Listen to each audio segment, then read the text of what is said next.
Speaker कौमी assembly सरदार रियाज सादिक ने कौमी असम्बली सेक्रेटेरिएट के नाम से जारी किए गए जाली तकर्री ऑफर लेटर और इसके जरिए कौमी असम्बली की सरकारी हैसियत के मुबैना गलत इस्तेमाल के मामले का सख्त नोटिस लिया है। कौमी असम्बली सेक्रेटेरिएट के इल्म में आया है कि ज़िला घोटकी का अब्दुल वाजिद मुबैना तौर पर खुद को कौमी असम्बली में ग्रेड 17 का मुलाजिम जाहिर करते हुए कौमी असम्बली सेक्रेटेरिएट के नाम से मंसूब जाली तकर्रुरनामा जिस पर स्पीकर के जाली दस्तखत भी जब्त किए गए इस्तेमाल कर रहा था।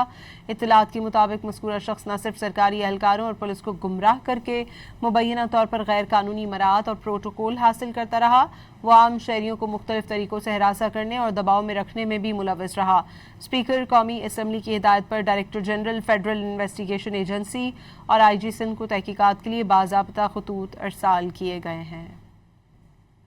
स्पीकर कौमी असम्बली सरदार रियाज सादिक ने कौमी असम्बली सेक्रेटेरिएट के नाम से जारी किए गए जाली तकर्री ऑफर लेटर और इसके जरिए कौमी असम्बली की सरकारी हैसियत के मुबैना गलत इस्तेमाल के मामले का सख्त नोटिस लिया है। कौमी असम्बली सेक्रेटेरिएट के इल्म में आया है कि ज़िला घोटकी का अब्दुल वाजिद मुबैना तौर पर खुद को कौमी असम्बली में ग्रेड 17 का मुलाजिम जाहिर करते हुए कौमी असम्बली सेक्रेटेरिएट के नाम से मंसूब जाली तकर्रुरनामा जिस पर स्पीकर के जाली दस्तखत भी जब्त किए गए इस्तेमाल कर रहा था। इत्तलात के मुताबिक मज़कूरा शख्स न सिर्फ सरकारी एहलकारों और पुलिस को गुमराह करके मुबैना तौर पर गैर कानूनी मराहत और प्रोटोकॉल हासिल करता रहा, वो आम शहरियों को मुख्तलिफ तरीकों से हरासा करने और दबाव में रखने में भी मुलव्वस रहा। स्पीकर कौमी असम्बली की हिदायत पर director general federal investigation agency और IG सिंध को तहकीकात के लिए बाज़ाब्ता खतूत अरसाल किए गए हैं।